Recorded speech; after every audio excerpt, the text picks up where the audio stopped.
ఆంధ్రప్రదేశ్ మాజీ ముఖ్యమంత్రి వైఎస్ జగన్మోహన్ రెడ్డి రిషికొండకి బోడిగుడ్డి కొట్టించి మరీ ప్రజాధనాన్ని వృధా చేస్తూ మాయామహల్ని నిర్మించారని, ఆ మాయామహల్ సోకుల కోసమే 120 కోట్లకు పైగా ఖర్చు పెట్టారని, ఆ పనులన్నింటినీ జగన్మోహన్ రెడ్డి బంధువైనటువంటి సుప్రియారెడ్డికి ఇచ్చారు అంటూ తెలుగుదేశం పార్టీ నాయకులు జగన్మోహన్ రెడ్డి మీద ఆరోపణలు చేస్తున్నటువంటి నేపథ్యంలో ఈ అంశంలో ఏం జరిగింది అనే విషయం మీద మనం విశ్లేషణ చేసుకునేటువంటి ప్రయత్నం చేద్దాం. ప్రస్తుతం మనతో పాటు ఉన్నారు ప్రముఖ రాజకీయ విశ్లేషకులు కృష్ణకుమారి గారు. వారితో మాట్లాడదాం. మేడం నమస్తే. మేడం నమస్తే. ప్రజల ధనాన్ని దుర్వినియోగం చేస్తూ మాజీ ముఖ్యమంత్రి జగన్మోహన్ రెడ్డి రిషికొండకు గుండు కొట్టించి మరీ ఆయన మాయామహల్ని నిర్మించారని, ఆ మాయామహల్ సోకుల కోసమే 120 కోట్లకు పైగా ప్రజాధనాన్ని ఆయన వృధా చేసినట్లుగా, ఆ పనులన్నింటినీ ఆయన బంధువైనటువంటి సుప్రియారెడ్డికి అప్పచెప్పినట్లుగా ఆయన మీద కొన్ని ఆరోపణలు అయితే వస్తూ ఉన్నాయి. దీని మీద మీ విశ్లేషణ ఏంటి మేడం? అంటే ఆరోపణలు కాదండి, అవి వాస్తవాలు.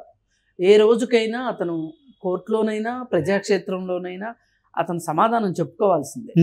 ఒక రకంగా ప్రజా కోర్టులో అయిపోయింది.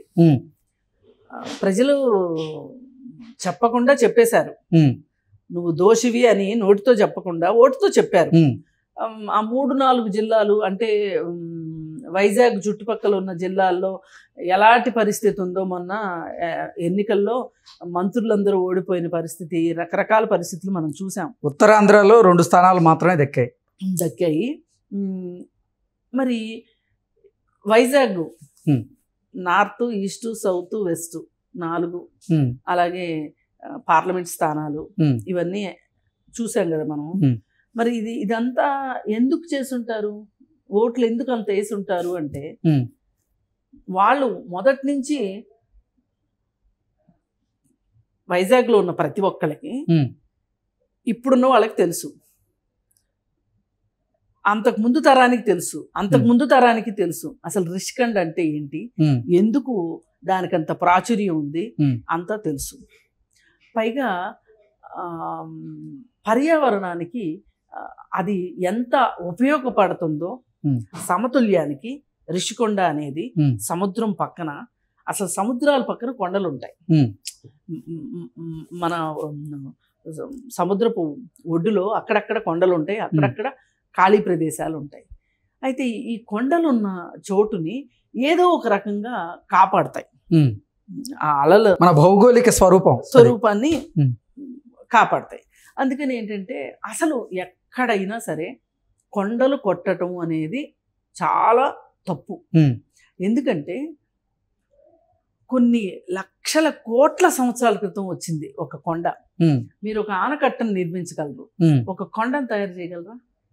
ఒక కొండని ధ్వంసం చేయగలరు, కానీ ఒక కొండలాంటి కొండని మీరు చేయగలరా? చేయలేరు. ఎందుకంటే అది ప్రకృతిలో నుంచి వచ్చింది, సృష్టిలో నుంచి వచ్చింది కొండ అనేది. అంటే అది ఒక రకంగా మనం ఏవైతే పంచభూతాలు అనుకుంటామో, ఏదైతే ప్రకృతి అనుకుంటామో, ప్రకృతి సమతుల్యత కోసం ఏర్పడిన,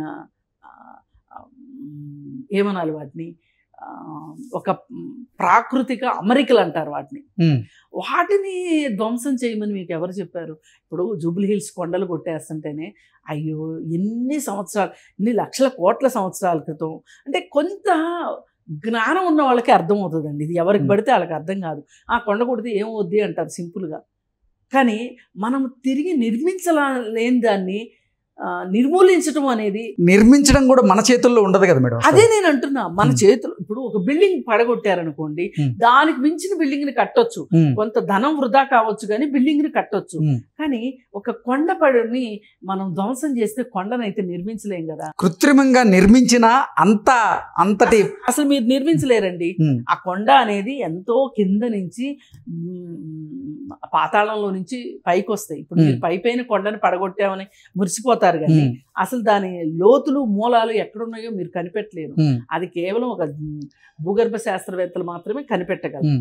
సరే, ఇదంతా ఇలా ఉంది. మరి ఎన్నో రోజుల నుంచి ఏం చెప్తున్నామంటే, కాకినాడ బీచ్ దగ్గర కావచ్చు, వైజాగ్ బీచ్ దగ్గర కావచ్చు, ఇలా మనకి స్వాభావికంగా ఉన్న వాటిని ధ్వంసం చేస్తున్నారు అనే దాని గురించి మాట్లాడుతున్నాం. ఇప్పుడు కాకినాడ దగ్గర ఉప్పాడ అని ఒక ఊరుంది, సముద్ర తీరంలో ఉంది. అయితే ఆ ఉప్పాడ దగ్గర అలల పోటుకి ఆ ఊరు ఖాళీ అయిపోతా ఉంది. దానికోసం అని చెప్పి మన వాళ్ళు ఏం చేశారంటే ఏదైనా ఒక అడ్డుకట్ట కట్టాలి అని చూశారు. అడ్డుకట్ట కట్టడానికి కుదరలా. ఆ మధ్య ఎప్పుడో ఒక అడ్డుకట్ట వేశారు. వేసి అది 25 సంవత్సరాలే పనిచేస్తున్నారు. ఆ 25 సంవత్సరాలు అయితే అది పనిచేసింది. 25 సంవత్సరాలు అవ్వగానే మళ్ళీ దాని గురించి అతిగతి లేదు. అయితే అలాంటి అది జీవ వైవిధ్యానికి పెట్టిన పేరు. అక్కడ కొండల్లో మడ అడవులు ఉన్నాయి. ఏది ఇప్పుడు సముద్ర తీరంలో ఆ మడ అడవులన్నిటిని కొట్టేసేసి జగన్మోహన్ రెడ్డి అదానికి కాంట్రాక్ట్ ఇచ్చాడు. అదాని అక్కడ పర్యావరణానికి విఘాతం కలిగించే ఒక పరిశ్రమను పెడుతున్నాడు. అందుకు ప్రతిగా అదాని ఏం చేశాడంటే జగన్మోహనపురం అని చెప్పి ఒక ఊరిని కడుతున్నాడు, నిర్మించాడు. అంటే ఈయనకి నజరానా, అంటే ఈయనకి ఎంత ఆయన పేరు మీద ఆయన మీద ఎంత వ్యామోహం ఉందో. అంటే దీన్ని ఏమంటారు, ఒక మెగలోమానియా అనమాట. ఒక మానియా ఉంది అతనికి. మానియా లేకపోతే ఇలాంటి అన్నిటికీ ఒప్పుకోడు. నా పేరు అసలు చాలా మంది పేర్లో ఏముందంటారు, చాలా సింపుల్ గా, కానీ పేర్లోనే అంతా ఉంది అనుకుంటాడు జగన్మోహన్ రెడ్డి. అలా చేస్తూ ఇంకా ఇలాంటి చెప్పాలంటే మనకి ఈ 5 ఏళ్ల కాలంలో అతను సృష్టించిన ప్రకృతి విధ్వంసం గురించే మాట్లాడుకోవాలి అంటే ఒక ప్రత్యేకమైన కమిషన్నే వెయ్యాలి. సరే, ఇప్పుడు ఈ 4-5 రోజుల నుంచి ఎక్కువగా మాట్లాడుకుంటుంది ఋషికొండ గురించి. 4-5 రోజుల నుంచే కాదు, గత సంవత్సరం నుంచి ఋషికొండ గురించి మాట్లాడుతూనే ఉన్నాం. ఋషికొండకు బోడిగుండు కొట్టారు అని చెప్పి, అంటే చుట్టూ ఇట్లా కొట్టేశారనమాట. పైన డిప్ ఉంది. అయితే ఇలాంటివన్నీ చేసినప్పుడు ఏం జరుగుతుంది అంటే ఆ కొండని కొట్టేటప్పుడు పెద్ద పెద్ద మెషినరీస్ తోటి చేయాలి కదా. ఇప్పుడు కట్టేటప్పుడు కూడా పెద్ద పెద్ద మెషినరీస్ తోటి కడతారు కదా. ఇంత పెద్ద భవంతులు కట్టాలి అంటే అది దాని కింద బీటలు వారిందనుకోండి, ఎంత విధ్వంసం జరుగుతుంది. అప్పట్లో కేదార్నాథ్ అటు సైడు వరదలు వచ్చినాయి ఒక 4-5 సంవత్సరాల క్రితం. వాళ్ళు ఏం చేశారు అంటే అంచు మీద, నది అంచు మీద పెద్ద పెద్ద బిల్డింగులు కట్టారు. కట్టేసరికి వరదలు వచ్చి బిల్డింగులు అసలు మనం టీవీలో చూస్తూ ఉంటే మనం ఏది మిస్ అవుతామో అనిపించేంతగా మొత్తం ప్రవాహంలో కొట్టుకుపోయినాయి భవనాలన్నీ. ఇక్కడ కూడా అదే పరిస్థితి వస్తుంది. అసలు ఇప్పుడు ఋషికొండకి ఏదైనా ప్రమాదం జరిగిందంటే వైజాగ్ మునిగిపోతాయి. నీకు అవేమీ పట్టవు. నీకు కావాల్సింది ఏంటి, ఋషికొండ మీద ఒక ప్యాలెస్ కట్టుకోవాలి. ఆ ప్యాలెస్ ఎక్కడ కట్టాలి అనేది ఏం ఆలోచించాడంటే, అప్పటికప్పుడు ల్యాండ్స్ కొనాలి అంటే కుదరదు కాబట్టి మన హరిత రిసార్ట్స్ అని చెప్పి, ఒకప్పుడు పున్నమి రిసార్ట్స్ అని ఉండేవి. ఆ తర్వాత హరిత రిసార్ట్స్ అయినాయి. అవి టూరిజం శాఖ ద్వారా నిర్వహించబడతాయి. అక్కడ కొంచెం గెస్ట్ హౌస్లు ఉన్నాయి. ఎవరైనా వెళ్ళినప్పుడు ఉండి చూడడానికి అక్కడ కొంచెం నామమాత్రపు ఏర్పాట్లు అవన్నీ ఉంటాయి. దాన్ని వీళ్ళు మేము దాన్ని కొంచెం రెనోవేషన్ చేస్తున్నామని చెప్పారు. ఇంత పెద్ద ప్యాలెస్ కడుతున్నామని ఏ రోజు వాళ్ళు చెప్పలా. ఆఖరికి నేషనల్ గ్రీన్ ట్రిబ్యునల్ వాళ్ళు వస్తే కూడా వాళ్ళని అక్కడికి తీసుకెళ్ళకోకుండా వీళ్ళు తవ్విన దాని అన్నిటికీ గ్రీన్ కలర్ పట్టాలు కట్టేసేసి ఏరియల్ సర్వే చేయించారు వాళ్ళ చేత. చేయించి ఏం చెప్పారు, మేమేమి చేయలేదని చెప్పారు. వాళ్ళు శుభ్రంగా వెనక్కి తిరిగి వెళ్ళిపోయారు. సీన్ కట్ చేస్తే ఇప్పుడు అక్కడ ఒక పెద్ద మహల్. ఈ పెద్ద మహల్లో దాదాపు 450 నుంచి 500 కోట్ల వరకు ఖర్చు పెట్టారని చెప్తున్నారు. దానికి ఆ 450 కోట్లు 500 కోట్లు కాకుండా లోపల ఇంటీరియర్స్ కోసం, అంటే షోకుల కోసం 120 కోట్ల రూపాయలు, 120 కోట్లు. ఈ 120 కోట్లు కాంట్రాక్ట్ ఎవరికి ఇచ్చారు అంటే సుప్రియారెడ్డి. ఈ సుప్రియారెడ్డి అనే ఆవిడకి ఇచ్చారు. ఈ సుప్రియారెడ్డి ఎవరు అంటే జగన్మోహన్ రెడ్డికి ఐటీ సలహాదారుగా ఉన్న శ్రీనాథ్ రెడ్డికి భార్య. ఆవిడ పేరు మీద, అంటే ఇప్పుడు ఆవిడ ఆ కంపెనీ పెట్టింది ఎందుకు అంటే జగన్మోహన్ రెడ్డి ఇచ్చే కాంట్రాక్టులను ఆధారంగా చేసుకుని ఆవిడ ఆ కంపెనీ పెట్టుకుంది. ఈయనే పెట్టించుకున్నాడు.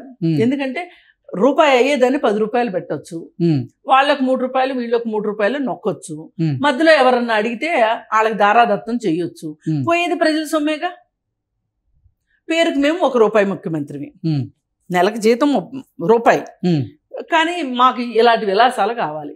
ఇప్పుడు ఆ దీని గురించి ఇదంతా ఆ బిల్డింగ్ ఎందుకు కడుతున్నారు అనటానికి ఇప్పుడు 120 కోట్లు ఆవిడ పెట్టిన కంపెనీ ద్వారా కాంట్రాక్ట్ ఇచ్చింది గవర్నమెంట్. ఇప్పుడు ఏదైనా గవర్నమెంట్లో ఒక కాంట్రాక్ట్ ఇచ్చేటప్పుడు 3-4 టెండర్స్ పిలుస్తారు. అనుభవం ఉన్నవాళ్ళు, ఇంతకుముందు ఎక్కడైనా పనిచేసిన వాళ్ళు, ఇలా రకరకాల పారామీటర్స్ తోటి ఆ కాంట్రాక్ట్ ఇవ్వటం జరుగుతుంది. అసలు అక్కడ టెండర్లు పిలిచిన దాఖలాలు లేవు. అదేదో జగన్మోహన్ రెడ్డి తన సొంత ఇంటికి ఇచ్చుకున్నట్లు ఇంటీరియర్ కాంట్రాక్ట్ మొత్తం ఆవిడకి ఇచ్చేశారు.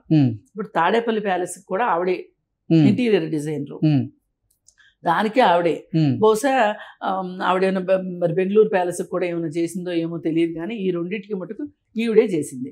ఈవిడ చేసినప్పుడు వీళ్ళు ఈ విధంగా విచ్చలవిడిగా ఖర్చు పెట్టేశారు దానికోసం. ఏంటంటే ఒక బాత్ టబ్బుకి 24 లక్షలు, ఒక కమోడ్కి 3.5 లక్షలు, అంటే దాని మీద గోల్డ్ పువ్వులు ఏవో డిజైన్స్, గోల్డ్ కలర్ డిజైన్స్ ఇట్లాంటివి, అలాగే అక్కడ పెట్టిన షాండ్లియర్స్ కానీ లైట్లు కానీ ఇలా రకరకాలు అక్కడ వేసిన బెడ్లు కావచ్చు, అవన్నీ కూడా చాలా కాస్ట్లీవి వేశారు. ఇప్పుడు అసలు ప్రభుత్వ సంస్థలకి సంబంధించి ప్రభుత్వం తరఫు నుంచి ప్రజాధనం ఖర్చు పెట్టేటప్పుడు ఎలా ఖర్చు పెడతారు అనేది మీకు ఒక ఎగ్జాంపుల్ చెప్తా. ఇప్పుడు ఎల్ఐసి లాంటిది ఉంటుంది, ఎస్బీఐ ఉంటుంది. వీళ్ళు ఏదైనా ఒక ప్రెమిసిస్ కోసం వెతుకుతున్నారు అనుకోండి, వెతికేటప్పుడు పై ఆఫీస్ నుంచి వీళ్ళకి ఒక బడ్జెట్ వస్తుంది. ఈ బడ్జెట్ ప్రకారం కనుక వాళ్ళు ఖర్చు పెట్టలేదు అనుకోండి, కొంచెం ఎక్కువైంది అనుకోండి, వాళ్ళు ఇంక్రిమెంట్ కట్ చేస్తారు తెలుసా అండి. ఓకే. ఒక ఎల్ఐసి ఆఫీస్లో ఒక ప్రెమిసిస్ ఎతుకుతున్నప్పుడు వాళ్ళకి ఇంత బడ్జెట్ ఇచ్చి ఆ బడ్జెట్ ప్రకారమే తీసుకోవాలి, లేకపోతే ఆ మేనేజర్కి ఇంక్రిమెంట్ కట్ చేస్తారు. అంటే ఎందుకు, ఎంత జాగ్రత్తగానో చెయ్యాలి అని. ఎల్ఐసి అంటే ప్రజల డబ్బు అని, మరి ప్రభుత్వం అయినా అంతేగా, అలాగే ఒళ్ళు దగ్గర పెట్టుకోవాలి కదా. అసలు నువ్వు సుప్రియా రెడ్డికి ఆ కాంట్రాక్ట్ ఇవ్వాల్సిన అవసరం ఏంటి? ఇప్పుడు నిన్న మొన్న రాంచీలో ఏవో క్రీడల పోటీలు జరుగుతున్నాయి, ఛాంపియన్షిప్ పోటీలు ఏవో జరుగుతున్నాయి. భోజనం 18,000 అంట ఒక ప్లేటా? ఒక ప్లేట్ 1800 విన్నాం. 18 రూపాయలకి తినేవాళ్ళు ఉన్నారు, 1800కి తినేవాళ్ళు ఉన్నారు. 18,000 అంటే విడ్డూరంగా లేదు? బిల్లులు పెట్టుకోవటం, ప్రభుత్వ ధనాన్ని, ప్రజల ధనాన్ని, ప్రభుత్వం ధనం కాదు ప్రజల ధనాన్ని, ప్రజలు కష్టపడి, చాలామంది ఏమనుకుంటారంటే ట్యాక్స్ పేయర్స్ మా డబ్బులే ప్రభుత్వం దగ్గర ఉండే డబ్బులు అనుకుంటారు. కాదండి, మీరు కానీ నేను కానీ రోడ్డు మీద అడుక్కునేవాడు కానీ ఎవరైనా సరే సబ్బు బిళ్ళ కొన్నా, అగ్గిపెట్టి కొన్నా ట్యాక్స్ కడతాం.